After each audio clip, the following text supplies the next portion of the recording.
Hello friends, welcome to Expert Medical Coding. In today's video, we are going to learn about the disease condition called gastritis.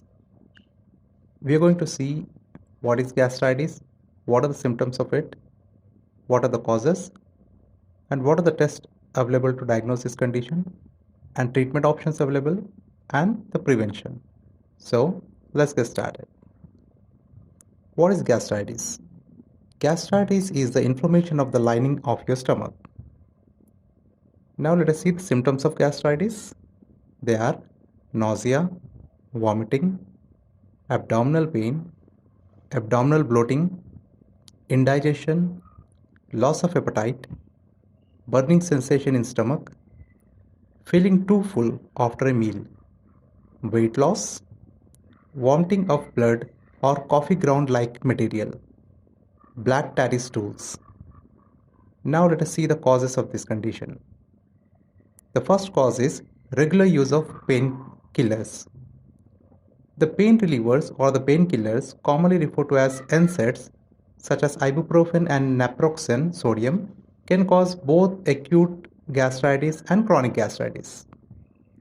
Using these pain relievers regularly or taking too much of these drugs may reduce a key substance that helps preserve the protective lining of your stomach.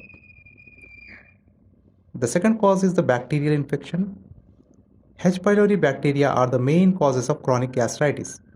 The bacteria break down the stomach's protective lining and cause inflammation. The third cause is excessive alcohol use. Alcohol can irritate and erode stomach lining, which makes stomach more vulnerable to digestive juices. Excessive alcohol use is more likely to cause acute gastritis. The fourth cause is the older age.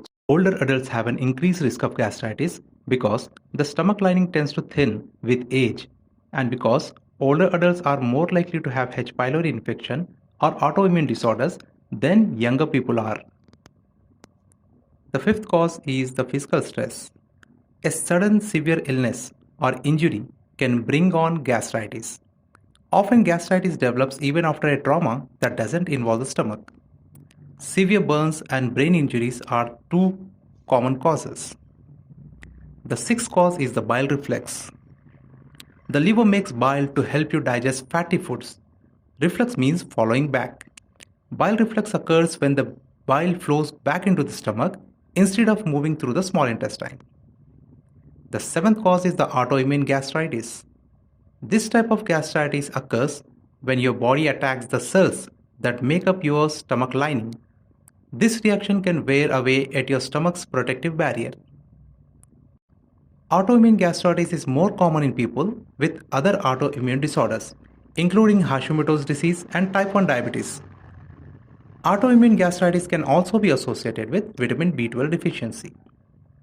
The eighth cause is the cancer treatment. Chemotherapy drugs or radiation treatment can increase risk of gastritis. Now let us see the complications of gastritis. The first complication the gastritis patient can get is anemia.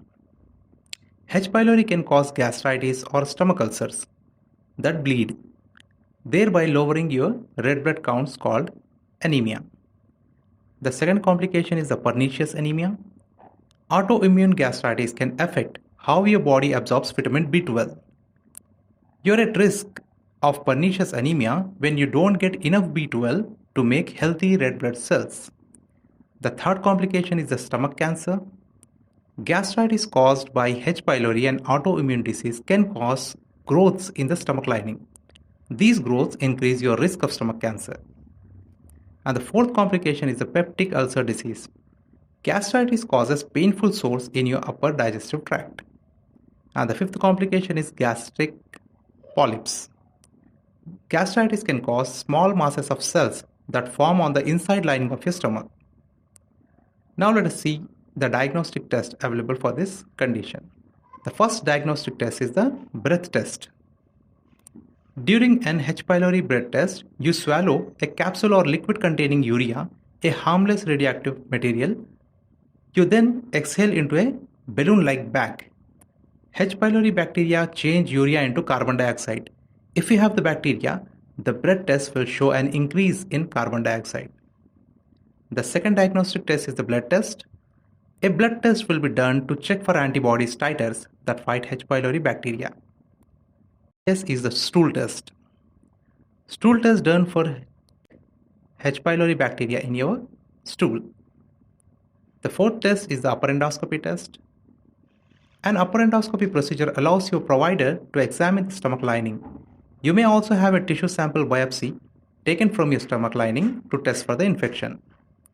Now the fifth test is the upper GI exam. During an upper GI exam, you swallow a chalky substance called barium. The liquid coats your stomach lining, providing more detailed X-ray images. Now let us see the treatment options for gastritis. The first is antibiotic medications to kill H. pylori. For H. pylori in your digestive tract, your doctor may recommend a combination of antibiotics such as clarithromycin and amoxicillin or metronidazole to kill the bacterium. Second, medications that block acid production and promote healing. Proton pump inhibitors reduce acid by blocking the action of the parts of the cells that produce acid. These drugs include the prescription and over-the-counter medications such as omeprazole, lansoprazole, rabeprazole, pantoprazole, and others. Third is medication to reduce acid production. Acid blockers, also called as H2 blockers, reduce the amount of acid released into your digestive tract, which relieves gastritis pain and encourages healing. Available by prescription or over-the-counter, acid blockers include famotidine, cimetidine, and nizatidine.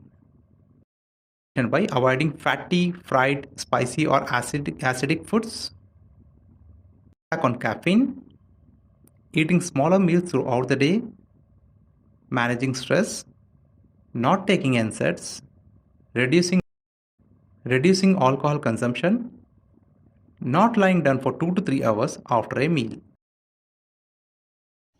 Please like, share, and subscribe to Expert Medical Coding. Thanks for watching.